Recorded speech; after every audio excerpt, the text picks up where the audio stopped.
The Munich Security Conference is not a venue where accidents happen. Every leader who walks onto that stage understands the weight of the room.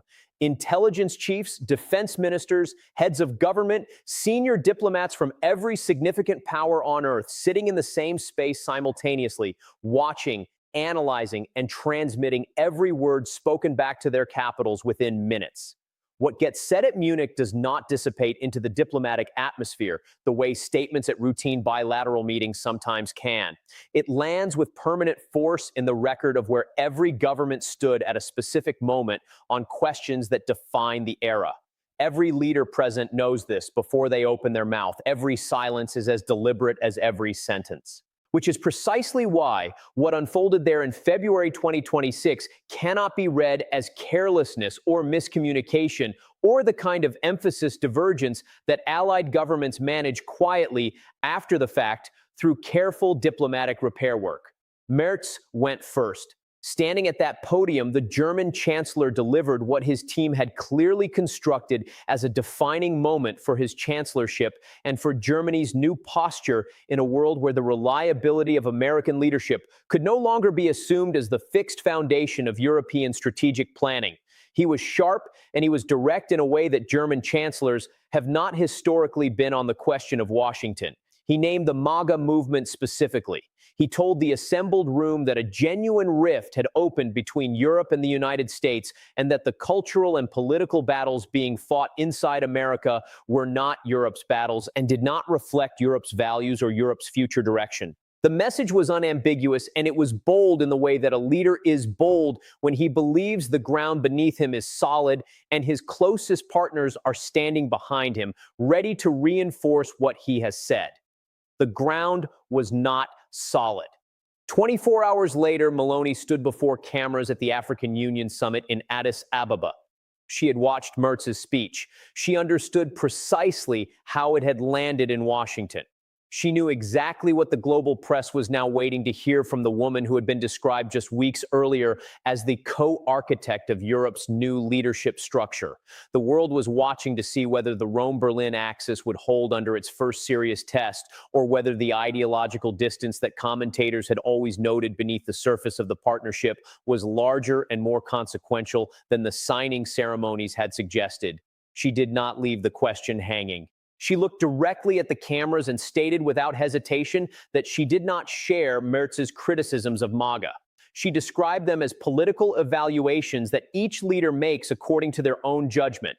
Then she pivoted and delivered a message that was the structural opposite of everything Merz had argued, insisting that Europe's path forward ran through deeper integration with the United States and through emphasizing what united the two sides of the Atlantic rather than what separated them.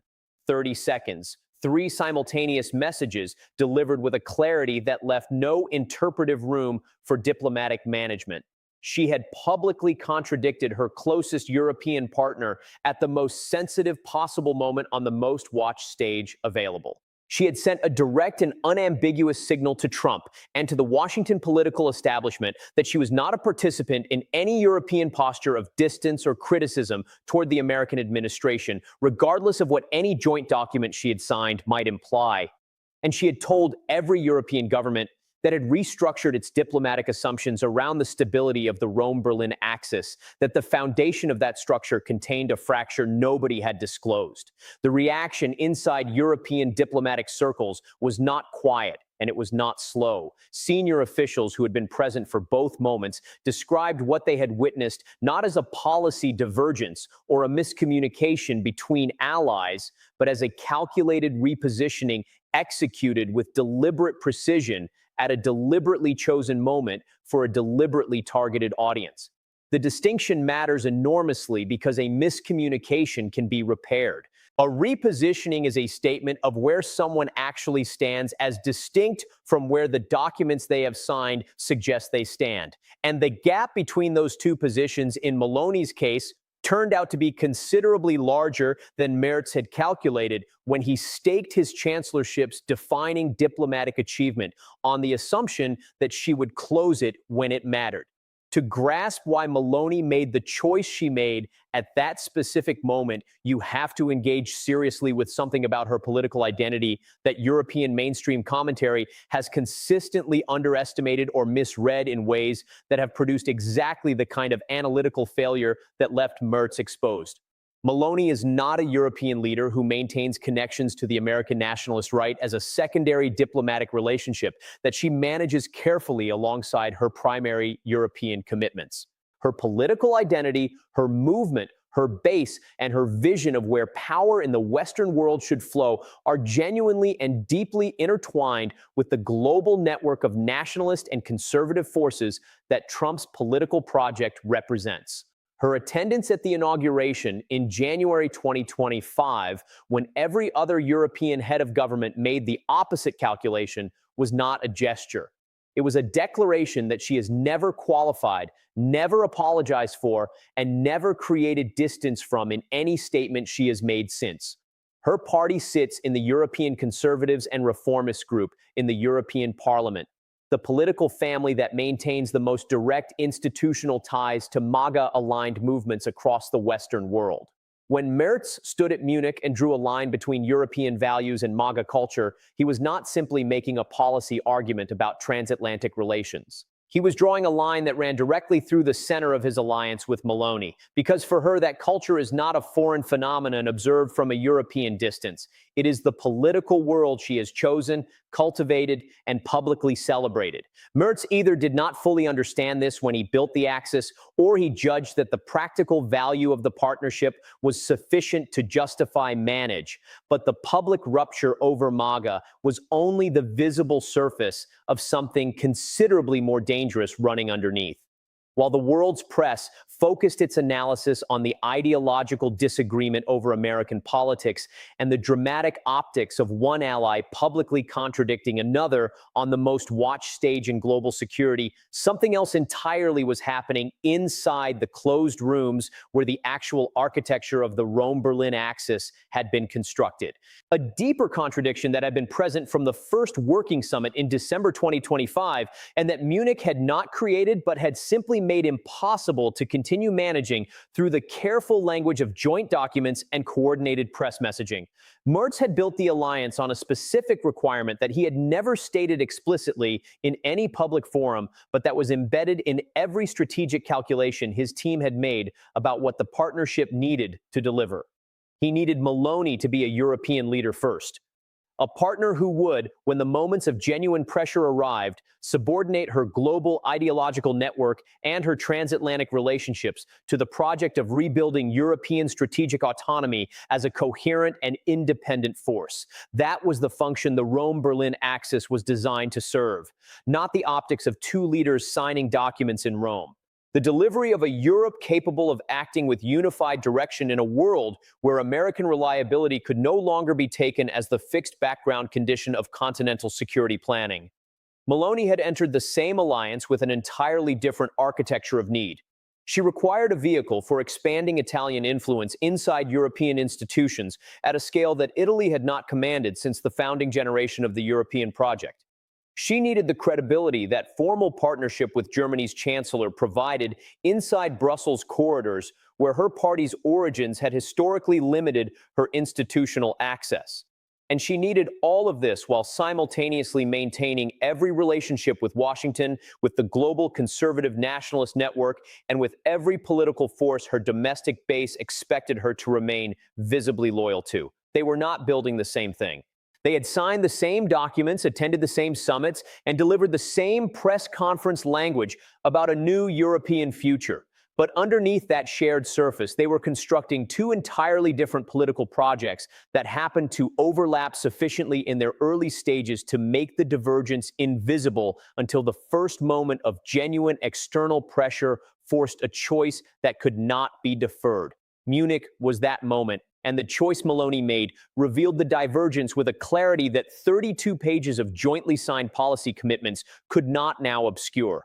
The consequences began landing across European capitals with a speed that reflected how completely the continent's diplomatic community had restructured its assumptions around the stability of the Axis. Governments that had recalibrated their own positioning based on the expectation of a durable Rome-Berlin center of gravity were suddenly operating on analytical foundations that had shifted without warning.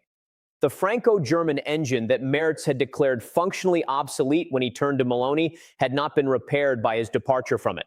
Macron's position inside European institutions remained weakened by the accumulated disputes of the previous year. The old architecture was broken, and the replacement had cracked before it was ever fully load-bearing. Europe was now entering the period that every serious strategic analyst had been identifying as the most dangerous in its post-war history, without a functioning leadership structure capable of providing coherent direction, without a transatlantic strategy that reflected any shared understanding among major European governments of where the continent's relationship with Washington needed to go, and without any clear answer to the question that the combination of German industrial deterioration, Italian political repositioning, French institutional weakness, and American strategic unpredictability was making more urgent with every passing week. Who speaks for Europe when the pressure is at its highest and the decisions that cannot be deferred are sitting on the table demanding answers? Meloni's 30-second statement in Addis Ababa had not created that question. It had stripped away the last remaining institutional arrangement that had been providing a provisional answer to it. And what her action exposed was something that European institutions had spent decades managing through the production of summits and signing ceremonies and carefully worded joint communiques rather than actually resolving. That unity at the leadership level of the European Union is almost always a performance sustained by the absence of genuine pressure rather than a structural reality capable of surviving contact with decisions that cost something real. The alliances holding the continent's strategic direction together are considerably more fragile than the diplomatic theater surrounding them suggests. And when they fracture all at once in public at the worst possible moment, with no contingency architecture in place for what comes next. Europe has navigated previous versions of this crisis through combinations of institutional creativity, economic pressure, and the simple fact that the external threats it faced were never quite severe enough to overwhelm the time available for the slow processes of European consensus building to eventually produce something functional. The current combination of pressures does not offer the same margin.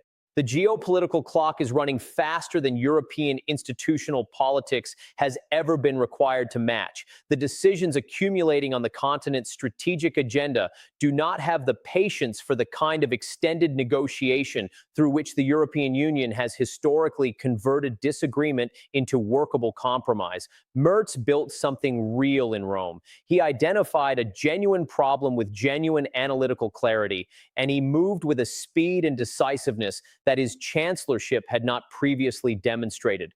What he failed to account for was the possibility that his partner was operating from a strategic playbook written for a different destination, that the alliance he had constructed with such deliberate care was serving two agendas simultaneously, and that those agendas would diverge at exactly the moment the alliance was most needed to converge. Europe has been in crisis before and found a way through, but it has never faced this specific combination of leadership vacuum, transatlantic uncertainty, economic deterioration, and institutional fracture simultaneously without at least one major relationship at the center holding firm. Right now, not one of those relationships is holding. And the window inside which the architecture can be rebuilt before the pressure of external events forces outcomes that no European government has chosen is narrowing in ways that the people inside the rooms where these decisions are made are only beginning to fully confront in the ideological tension indefinitely.